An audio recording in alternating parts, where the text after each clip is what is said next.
How's it going, everyone? Welcome back to the channel. This is the Crypto Slayer, your favorite XDC content creator here on YouTube. I'm going to be making a comeback with this video because I haven't been posting anything related to utility because I've been sidetracked. Well, not really sidetracked, but I've been very obsessed with DeFi lately. You guys have seen my recent plays with like Hector DAO and stuff. I've been looking into getting strong nodes, investing into OHM in time when the time is right, guys. But I also kind of sidetracked 2 weeks ago and getting into some of those XRP Ledger meme coins, which I'm not gonna make that mistake ever again, bro. Like, if I'm gonna get into something, I better be early and I better do my due diligence, because I don't feel the same towards XR Doge as I did before. I know this is gonna probably piss off a lot of people, but that's just my own opinion. XRP Ledger, dude, I still think it's solid. Axis is I'm more bullish on it than I was when I made my original video. I just don't know about XR Doge, so I wasn't paid by any of them to make a video at all. I did it out of my own free will. So yeah, I just, no hate to anyone or anything in the XR Doge community. I was supporting it for a bit, but then I have to be transparent. Like, I'm more into rebase tokens now. I'm more into DeFi, and I'm still holding my utility bag. So don't think that I sold out or something. I did not. All right, I'm in XDC pretty heavily, XRP and Quant, as you guys could imagine from all the content that I've made in the past. You guys know my track record, right? I don't take sponsorships or deals or anything like that. I've been offered a lot of sponsorships from different companies, bro, on my email, and I've declined, or I've only like responded to one, and then they were like, "Oh, I'm sorry, we couldn't approve the deal," or something like that. But I don't need them, you know what I mean? They need me, if anything. But the rest I've just ignored, because it's not anything related to money. It's just I don't want to, like, if I don't think something's good, I'm not going to promote it. I'm not going to talk about it unless I think it's good. If I don't like it myself, why would I take a bag from them and then shill it to you guys? Doesn't make sense, right? I don't sell out like that. Like I said, I have integrity, and I want to keep that. But lately, the last videos that I've made seems like I'm selling out, but I'm not. Don't think that I'm a shill or anything like that just because of my last two videos. Don't judge me by my last two videos. You guys should look through all my content and see that, like, I've been making a ton of content on utility, and this was kind of like a little break that I took and steering away from that. But you can now keep any XDC or XRC20 compatible tokens on all platforms of the Corda wallet. So now you don't have to be restricted on whether or not you can withdraw or send or whatever between your own wallets within the exchanges like Bitrue or KuCoin. You don't have to deal with the headache of having to have a minimum amount to withdraw your tokens or anything like that, or pay any sort of gas fees, even though there's no gas fees with XDC or whatever. But you still don't have to deal with the whole man in the middle type thing that's happening, where you have to go through them and everything. Now you can own your own keys and have full access to your crypto, because if it's not your keys, not your crypto, you know what I mean? But now you can store it safely. It's not like a cold storage solution like the Decent wallet or the Nano Ledger or anything like that, but it's the best thing you could do right now if you don't have one of those, if you don't want to spend $80 on a hardware wallet. But goodbye Staples Center, hello crypto.com arena. Guys, here's my price prediction for XDC in the coming months. Okay, so I know you guys love these videos where I start doing math and shit like that, so we're gonna get back to that. So I'm very excited for XDC. I know the price action hasn't been exciting to a lot of you because you guys believe in the project and its longevity and everything, but let me offer some hope to all of you guys, some hopium for a bit, right? Some realistic, some really possible metrics that could actually take place with this asset, like in terms of price and everything. Look at what happened the previous pops, the previous times that this went up to an all-time high. So the last time it did that, it was the 14th 15th of April, right? We got to 12 cents, and then for 4 months, guys, we had no all-time high. Like, we never returned to that all-time high, right? For 4 months, from April all the way to August, right? 4 months, August 20th. And look, we haven't returned. We've made attempts to go back up there to 18 cents, but we haven't returned back up there. So what's going on? What is it? What was the time in between April and August? It was 4 months. The time in between August and December is 4 months. I'm predicting that sometime here in the middle of December to late December of this year, we're gonna have a pop, just like we saw, like 4 months ago. and on August, and 4 months before that in April. That's my prediction, right? Not financial advice, but I think we can. And we've popped. We're gonna get up to 30 cents. Why do I think we're gonna get up to 30 cents? Because when we went up to 12 cents last time, right? 18 cents the second time, and I think we're gonna 3x our first all-time high in the year, which is just 12 cents. I think we're gonna 3x it. At the bare minimum, we're gonna just reach 30 cents. This is bare minimum. So a lot of you guys are expecting me to say, oh, we're gonna get to $1, we're gonna get to $2, but we have to be very very grateful here, guys. We can't take these gains for granted. A lot of you guys have gotten spoiled from Dogecoin, from Shiba Inu, and from those coins like literally going up like 100 and 1000x. We forget to see that even a 2x from here is huge, or 3x, 4x is huge. Like that's huge for a lot of people's portfolios, because we believe in this long term. This is an integral part of our long-term utility bags, you know what I mean, our moon bags, so to speak. But the reason why I'm saying 30 cents at the minimum is because we could go way beyond that. But that's just my prediction. 30 cents, around, you could say 36 cents, because if you multiply 0.12 times 3, you get 36 cents. That's literally a 3x from the first all-time high in the year. And that, if you divide that by 2, you get 18, which is our current all-time high. So that's what I mean. That's my math. Hopefully that makes sense to you guys. But I'm going to show a little bit of more like news stuff related to XDC that's come out lately. But I'm so sorry for not putting out these videos, guys, about XDC lately.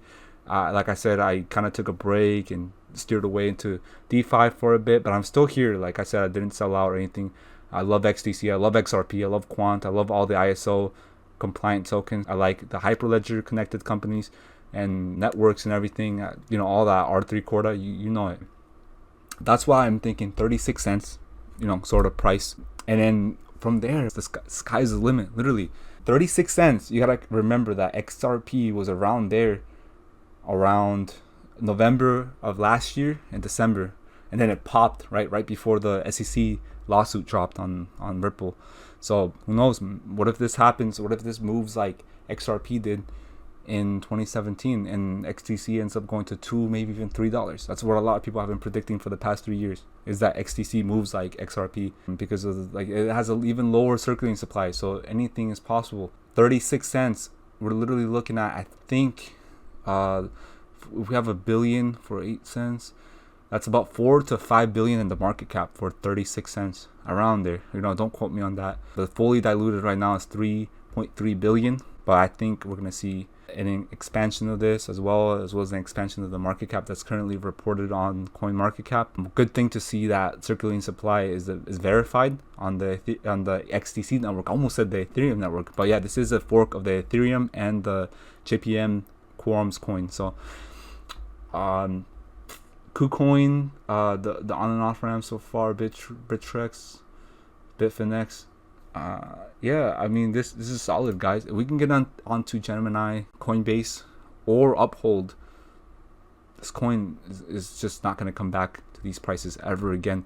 Because I've also made a statement on my Twitter saying that like any token that can make it into the Gemini, Coinbase, and Uphold exchanges, which are the exchanges in the United States that you can use like fiat to get into and stuff, like, you know, like with Binance, you can also use Binance US, I guess, but I'm really disqualifying Binance here because they've been a little weird and stuff.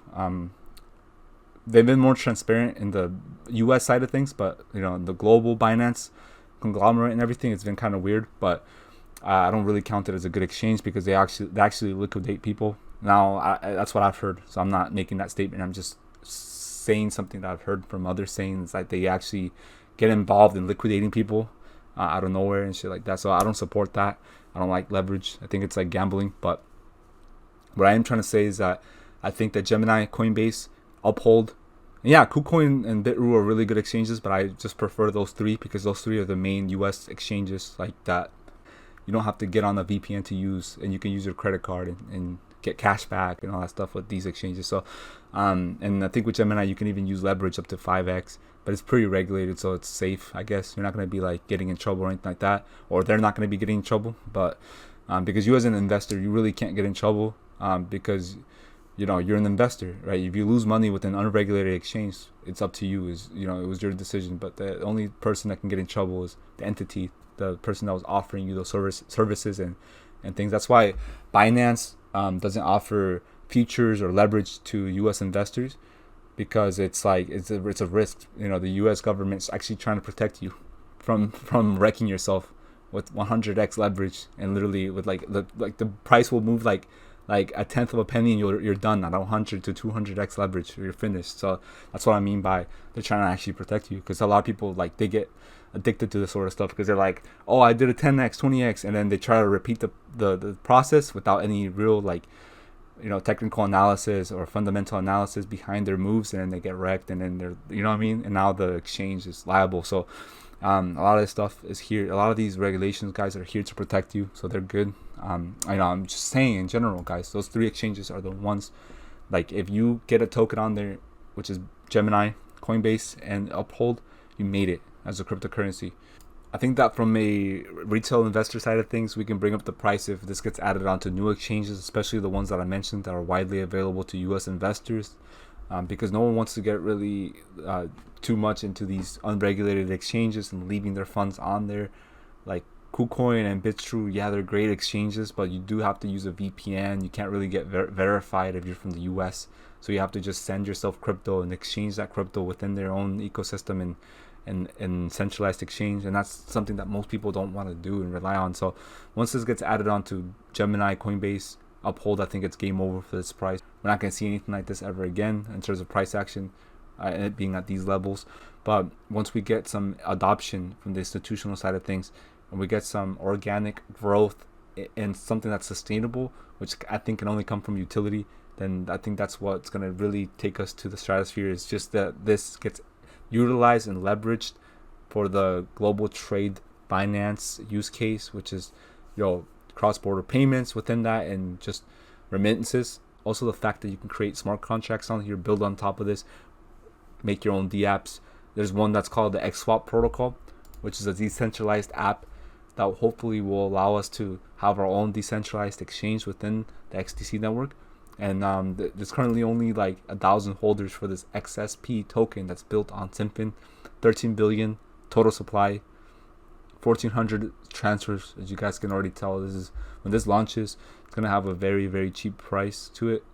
Hopefully, because there's gonna be some dilution from the recent public sale that happened. It's gonna be people like selling, you know, and to try to buy it lower and buy more of it, just like what happened with the EOS airdrop to XRP holders, the Elysian Aesthetics airdrop. And they're just gonna sell, and then they're gonna try to buy back when it starts coming back up, or at the lowest point possible, which is gonna be like hopefully less than a cent, because they're trying to accumulate a token like that at very cheap prices. You don't want to be getting in at a premium when you can get at cheap prices where you can multiply your gains even higher and compound them. But the fact that this is only 8 cents, yeah, this will benefit from liquidity. So liquidity coming from retail investors is not really sustainable, because that's like Doge, that's like Shiba Inu, right? That can go up and then come down. That's why you see a lot of like stale price action recently, is because it's a lot of retail coming into this and selling out of fear, like not having diamond hands and stuff like that. It's a very, very common term here in the investing world. But people are just selling out. They're trying to chase green candles, and that's what's happening. So once we get real sustainable growth and development taking place on the XDC network and utility happening, then you're gonna have real liquidity that's gonna bring up the price to unimaginable levels. But other than that, guys, this was mentioned on medium.com. Walter Blue did a wonderful article right here, Global Trade Finance and the Blockchain. You guys should read this. I'm gonna link this in the description. But also Andrzej Kasterman, who is a former advisor and head of trade markets at Swift, he made this little article here on LinkedIn. DNI initiative attracts 12 additional institutions committed to drive adoption of the MLETR. XDC is on here on this little graphic. Casterman Advisory. You got Cargo X, SMBC, which is probably a bank, MonetaGo, Coriolis. You got Lloyds Bank, Emirates NBD, HM Revenue and Customs. You also have the UK Export Finance, which is a government agency over there. You guys can tell me in the comments. Anyone that's from the UK could tell me what that is. But yeah, it's mentioning the CEO of XDC. This is a good read. You guys should read this. I'm not gonna go over this because it's gonna make my video way longer than it should be. But ITFA, which is what the TFD initiative comes from, they're reacting to this LinkedIn post by Andrew Casterman, and he's very bullish on XDC. He's a legend. Christian Lagarde made a IMFC statement, and this is all in English for you guys to read. This is talking about inflation, how they're trying to control it over there in the European Union. That's basically a central bank speech that she made with the Bank of International Settlements. Very interesting stuff. But XRP holders are going to get rich off airdrops before they get rich off the actual coin. As you guys have seen recently, a lot of XRP investors who were qualifying for the Flare airdrop also qualified for the SGB or Songboard, which is a canary network of the Flare network. And they also qualified for the Elysium NFT platform airdrop, and also for Solo if you actually setting up a trust line with them. Later on I can make a video on how to do that. I'm probably going to do that for my Patreon. I have some hidden gems on there as well, not trying to shield too much, but yeah, it's on links in the description. But yeah, I already got my Elysium airdrop. I think that if we can get some development happening on the XDC network and some airdrops to us loyal holders and investors, that would honestly be great, because with this recent announcement for the XSwap protocol, it would be fitting that us XDC holders, we got some XSB tokens airdrop to our wallets. What if they could figure out something, since this is a token that's on the XDC network, it does have an XDC contract, so they are able to view who also owns XDC as well. Like, it would be great. Imagine if that happened. They would actually bring a lot of liquidity into XDC, into a lot of attention into this new decentralized exchange, which is what XSwap is trying to become. But yeah, it's just my prediction that what if that happens? Like, that would be amazing. I'm predicting that it could happen, that it's a possibility. Maybe not with this particular token that's built on the XDC network, but maybe future ones down the road. That would be amazing. That's just speculation, honestly. This is not financial advice, guys. Please do your due diligence and research. This has been the Crypto Slayer. I hope you all enjoyed this video. Leave a like if you did enjoy it. Comment if you have any suggestions for future uploads or anything, any video requests. Let me know in the comments. I love you guys all. Subscribe to my channel if you're new. I'll see you guys later. I'm out.